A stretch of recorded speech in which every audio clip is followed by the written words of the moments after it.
Well, hey, you, and welcome back to another episode of the Miss Michaela Mae Show. I'm your host, Miss Michaela Mae, with my corgis, Tank and Willie. So, as always, if you hear paw prints in the background, it's a corgi. And today we are going to talk about how both George McFly and the movies Back to the Future helped me see the power of decisions. And I've talked about this in previous episodes, but one of the things I have changed my mind on over the years is the concept of movies. Because when I first got into the quote unquote personal growth and personal development space, one of the big things that was talked about was to not waste your time watching movies.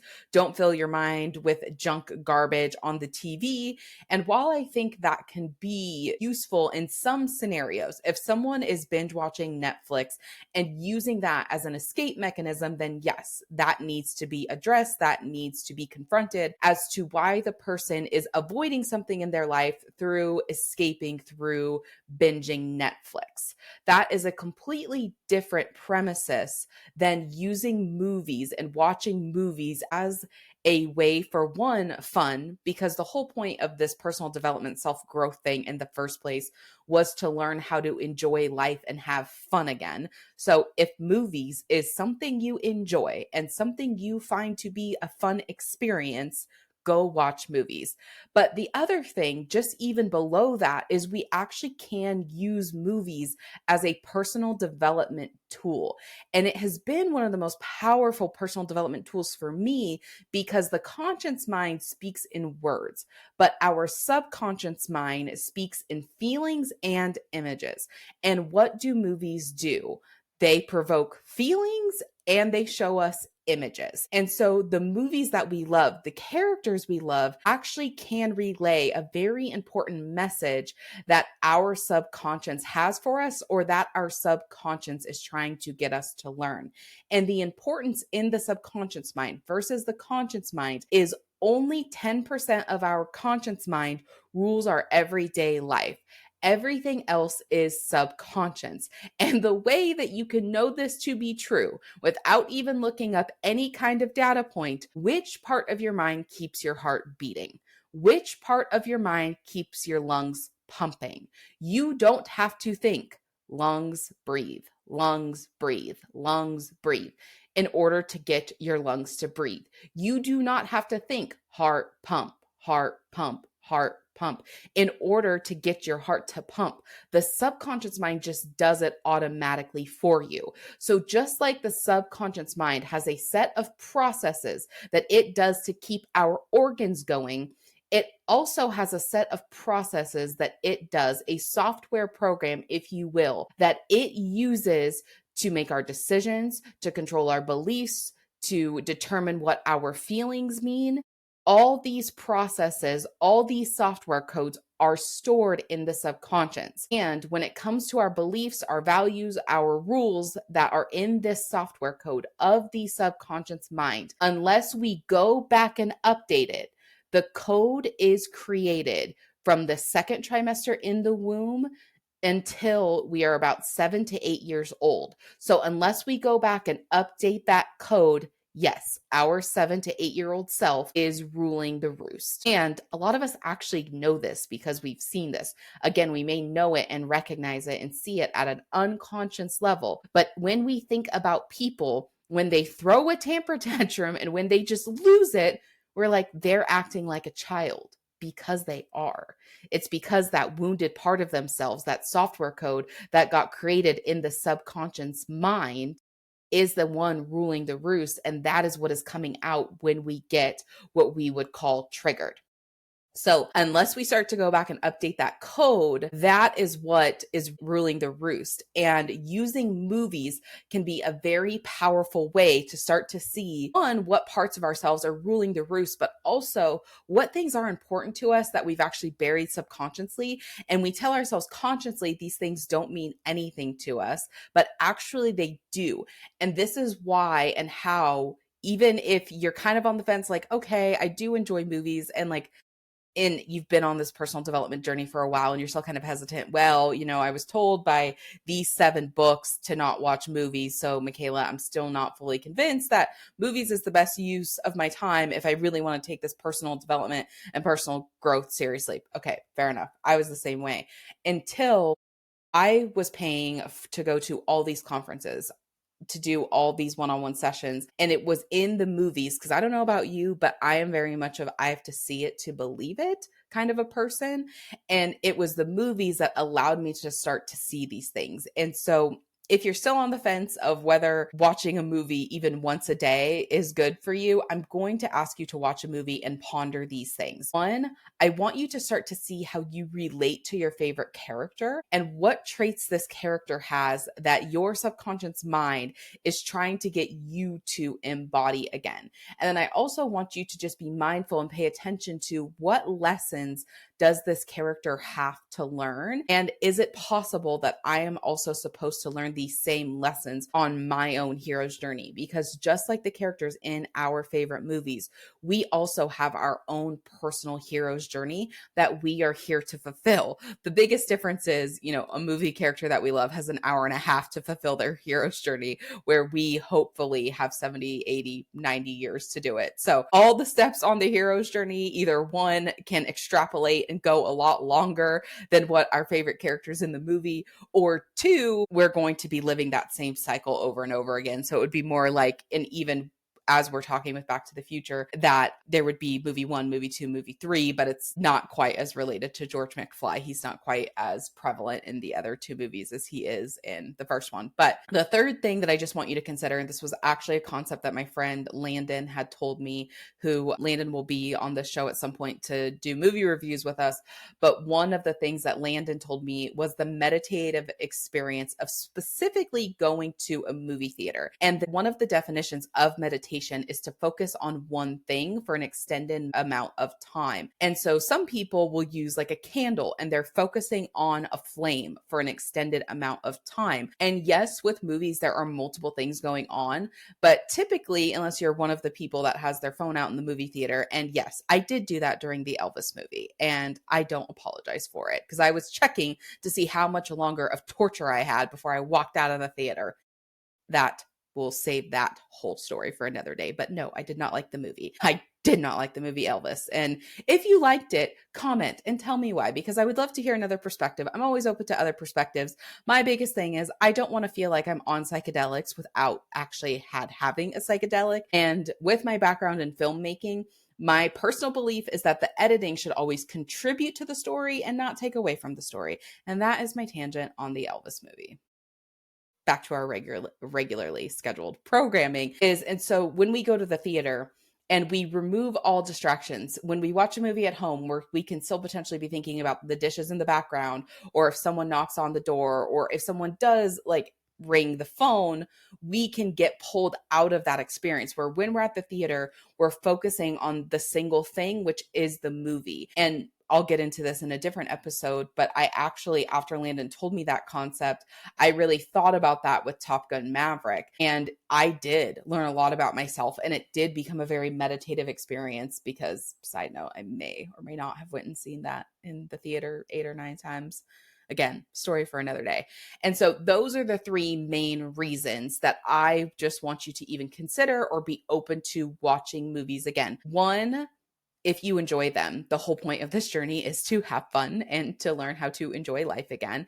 2, because we actually can use them as a very powerful personal development tool to use the images, the storyline, the neurocoupling of us relating to the character to reveal some of these subconscious meanings, these purposes, these hero's journeys that are special only to us. Because that's the other cool thing, is the reason, if we use Back to the Future, the reason I love Back to the Future is not going to be the same reason that you love Back to the Future. And so we can start to pull on that thread of like, okay, even though you and I both have this love for the same movie, the love will be different. And it's how our love is different that we can start to use this movie of, oh, this is the lessons that apply to you, but this is the lessons that apply to you. And it can actually be a very cool and powerful tool. And then again, the last thing is, especially if we go to a movie theater or we create a room in our house that is movies only, phones have to stay outside, it can also become a very meditative experience. That is my case for as to why you should bring movies back into your life if you are on a personal development or self-growth, self-discovery journey and have gotten movies out of the picture. And actually, I do want to add a fourth thing on.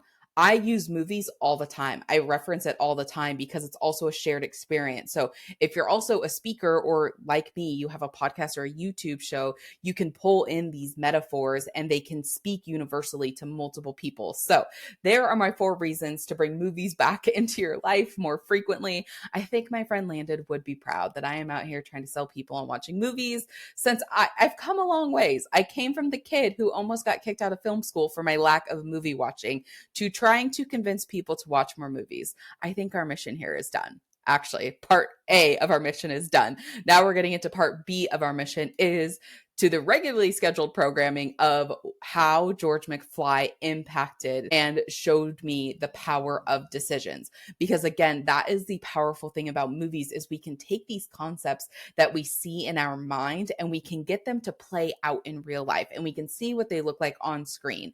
So with George McFly, we got to see how one decision and one action changed the entire course of his life. And the Latin word, and I heard this from Tony Robbins, speaking of self-help. I actually learned this from Tony Robbins. And the word decision in Latin, the DEC, the des, means to cut off. And so the original definition of decision meant to cut off all other options. And how I see this visually is very much a fork in the road. Like we are going very much down a one path and we stop and decide, I am not going down this path anymore. I'm going to switch lanes and I'm going to go this way instead because I don't like where this is going. And so at the beginning, and obviously, spoiler alert. I'm assuming if you've clicked on this, you've seen Back to the Future, but spoiler alert, George McFly lives a very different life at the beginning of Back to the Future than he does at the end of Back to the Future. And so we see George McFly, his family at the beginning of Back to the Future, very not confident. He's getting run over by Biff. Biff is his boss, actually. And by the end of the movie, George is paying Biff to do a service. And as we watch the film, we can narrow it down to one point. And Doc Brown even states it when him and Marty are talking after Marty successfully gets his parents back together. He says, my old man stood up to Biff, knocked him out in one punch. He's never stood up to Biff in his life. And Doc Brown has that moment of never? Yeah, why? And then Marty gets back to the future. He gets back home and his dream truck's in the driveway. George is very confident. His wife is not an alcoholic anymore. And it really lays out the power how one decision can not only impact us, but the rest of our family as well. Because when George was insecure and when George didn't feel confident in himself, really him and is it Lorraine? Yeah, Lorraine. I almost said Elaine for some reason. But him and Lorraine's relationship is just very much built on pity. My dad hit him with the car and that's how we met. It was meant to be. But it was very much also this pity and we're together for the sake of ease. Where when George stood up to Biff, when he punched him and he rescued Lorraine, it was very much, I'm with this man because he is my protector. And George very much carries the energy of, I got you, I'm going to protect you. And even the difference of when they walk in the door at the end of the movie and they're flirting with each other. And there's this powerful polarity because that's the other thing is, whether we are male or female, we both have masculine and feminine energies. And so at the beginning of the film, that timidness that George had, he was very much in his feminine energy, where Lorraine was very much in her masculine energy. And at the end of the film, that switched. And we can see the powerful of the polarity when a man is rooted in his masculine. Again, it doesn't mean he doesn't have some feminine traits. And when a woman is really fully rooted in her feminine, again, it doesn't mean she doesn't have masculine traits, but that balance is there. And in a male and female relationship, the balance would be the man is carrying about 70% of the masculine energy. The woman is carrying about 70% of the feminine energy. And then the 30% is so you don't want to be a man who's fully disconnected from your emotions. And emotion is a very feminine trait. And you also don't want to be a woman who's just very airy fairy and can't do anything or produce anything. It would be more of a creative energy. But even for women, there is a structure that can actually be supportive in her embodying her feminine energy. And so you do want to have that balance where 30% is with one, 30% is with the other. But ultimately, the man should be carrying more of the masculine energy. The woman should be carrying more of the feminine energy. Of course, depending on what season people are in life, it will go back and forth. But we see that and how powerful the difference is between the beginning and the ending of Back to the Future, and how much better their kids are doing because of it. Even, and again, there's no right or wrong, but the oldest son goes from working at a fast food place to having a suit and going into the office.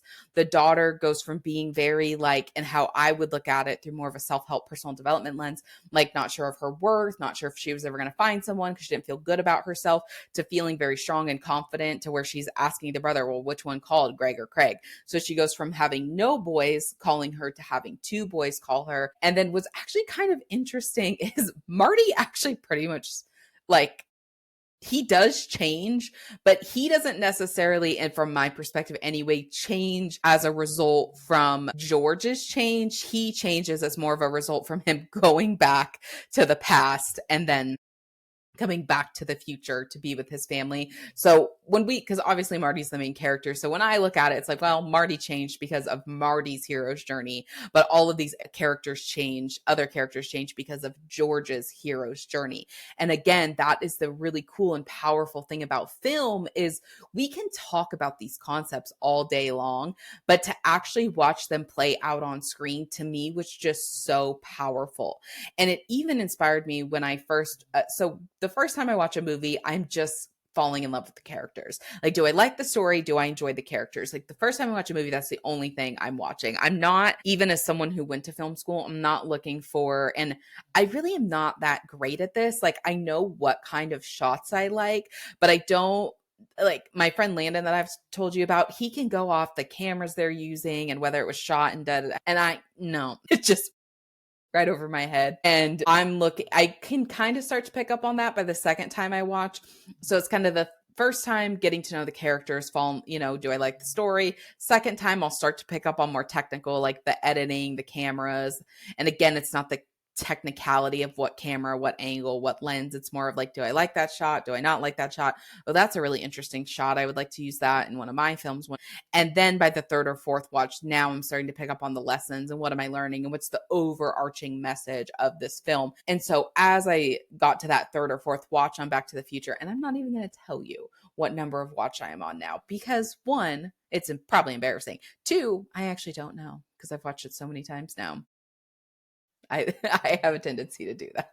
I have a tendency to do that. I watch a movie until I was the kid that would watch a VHS until the VHS no longer worked. I would watch it on DVD until the DVD no longer worked. So I'm very thankful for streaming because I can hit replay as much as I want to. And it's not going to skip, or the tape's not going to, get worn out. So anyway, I aged myself a little bit there, but that's fine. Without further ado, it's really actually interesting. My friend and I were talking about this because it's very interesting when you watch the second Back to the Future, their concept of what 2015 would look like. And then obviously now us being even 10 years past 2015, thinking, yeah, it did not look like that. And what's actually really cool, which I didn't really put together, but we were eating at film school on the Back to the Future lot in 2015, which would have been when they were going to the future for the first time, which is pretty cool. But anyway, long story long, as I do, you start to watch these lessons and I'm starting to see like, wow, George made one decision. It changed his life in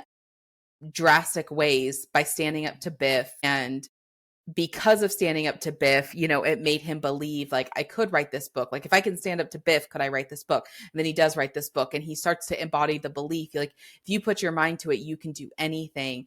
And really we can have the belief, but when we put the belief in action, that's really when it solidifies and gets ingrained into our nervous system.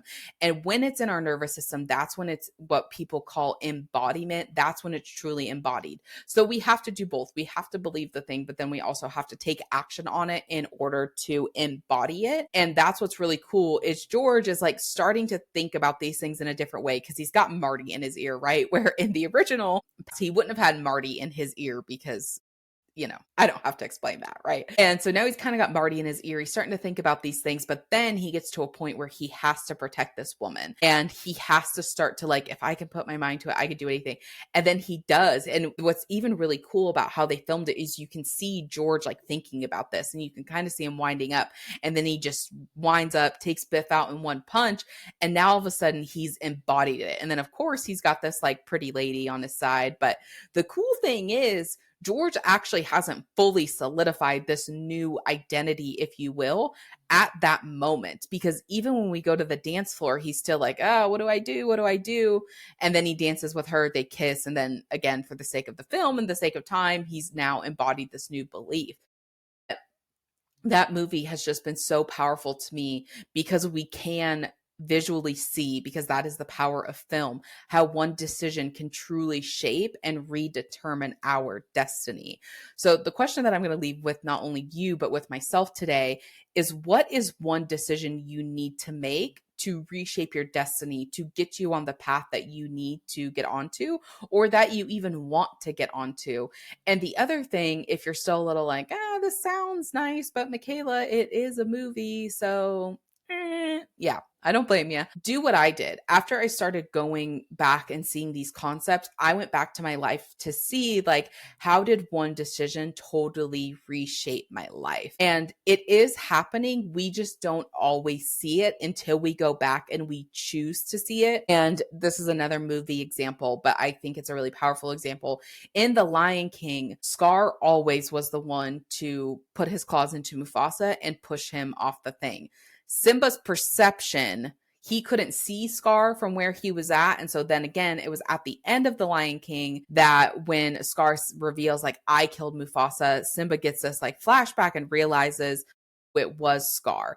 And so what actually happened was always the same. It was the perspective that Simba saw it through that changed. And that's very much applicable to our own lives. So you have made decisions that have shaped the course of your future.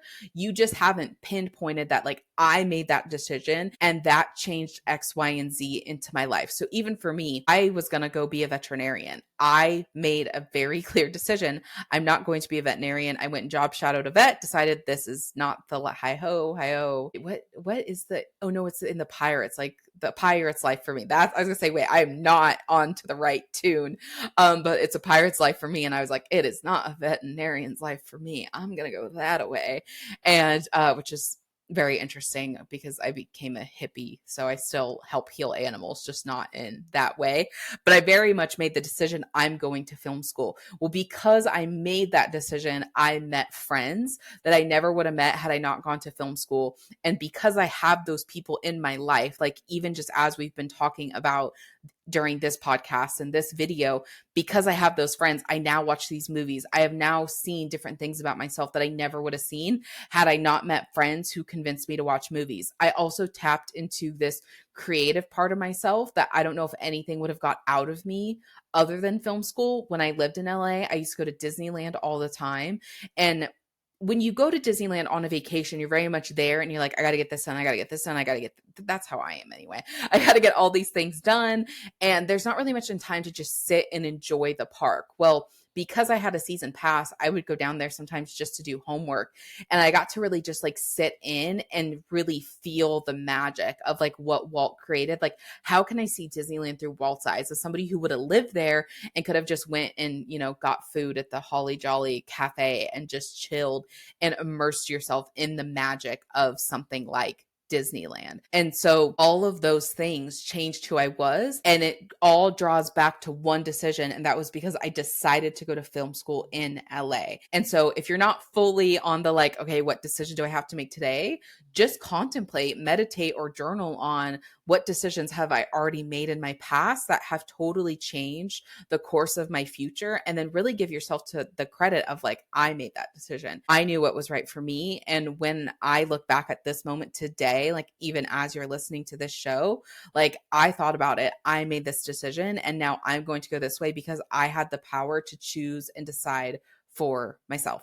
So that is a wrap on episode 12 of the Miss Michaela Mae Show. Again, I'm your host, Miss Michaela Mae. If you enjoyed this episode, if you found value out of this episode, I would just be so thankful if you would rate and subscribe and review the show. Subscribing to the show and reviewing the show is just a way to help get this show in the eyes of more people. It's one of the ways I appreciate you most of saying thank you to me for delivering these messages. And also, I'm just so grateful for you for not only for showing up, but doing things like supporting the show, subscribing to the show, and reviewing the show.